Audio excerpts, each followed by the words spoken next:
Hello everyone, my name is Susan Geffen, and today I'd like to tell you about a series of projects looking at how 12-month-olds' phonological knowledge of word forms constrains new mappings. Previous studies have found that by 12 months, infants will accept novel content-like words like dax or gorp, but not novel function-like words like ka or lur as labels for novel objects. Unlike most content words, function words in English tend to have the following syllable forms: CV, VC, or simply V. Function words tend to have shorter, lax vowels, resulting in less than optimal syllable forms. Research has also found that highlighting the referential nature of the task can facilitate novel word-object mapping by placing the novel word in a familiar sentence, like "look at the dax."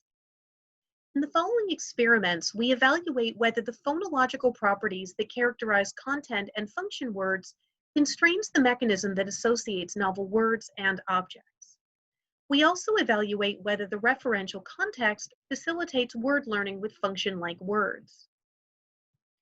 Experiment 1 evaluates whether 12-month-olds link objects with novel words that are more akin to function-like words in English.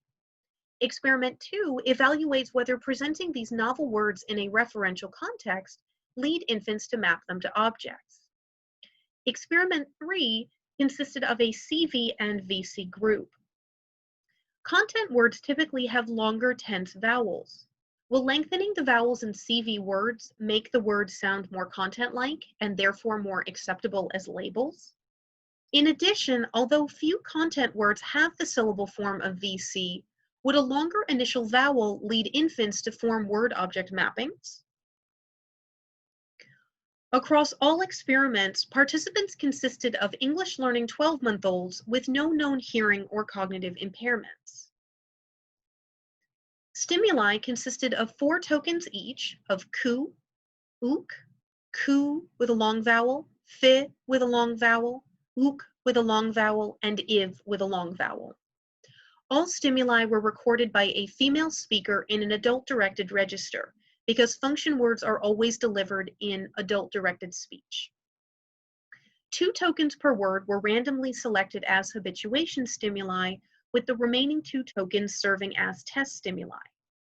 We also recorded a token of und for the pre- and post-test. Experiment 1 consisted of a CV and VC word presented as tokens, ku, ook. Experiment 2 presented the same 2 words in a referential context. Look at the ku, look at the ook. Experiment 3 consisted of a CV and VC condition. The CV condition consisted of a pair of novel words with an initial onset followed by a vowel that was either naturally long or had been elongated. The VC condition consisted of the same consonant and vowel presented in reversed order. Infants were tested using a modified version of the switch task. Infants were first habituated to 2 word-object pairings, for example, object A and word A, and object B and word B. In the test phase, infants were presented with a same and a switch trial. The same trial consisted of a familiar word-object pairing that infants had learned during the habituation stage. The switch trial consisted of a familiar object and a familiar word, but presented in a mismatched pairing. If infants had learned the word-object pairings during the habituation stage, they should look longer during the switch task, which violates the word-object associations they had just learned. If, however, infants are not learning these word-object pairings, then infants should look roughly the same amount of time during the same and switch trials. And in fact, that's exactly what we find. There were no significant differences in looking time to the same or switch trials during any of the experiments. These results show that infants did not form word-object associations between novel CV or VC words and a novel object in any of these 3 experiments. These results suggest that infants have a sophisticated understanding of what is and what is not an acceptable label by 12 months.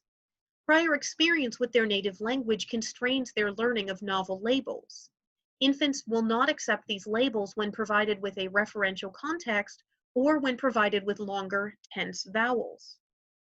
However, phonological and lexical experience must play a role because at some point, infants have to realize that CV words with elongated vowels, for example, words like shoe, are legal object labels.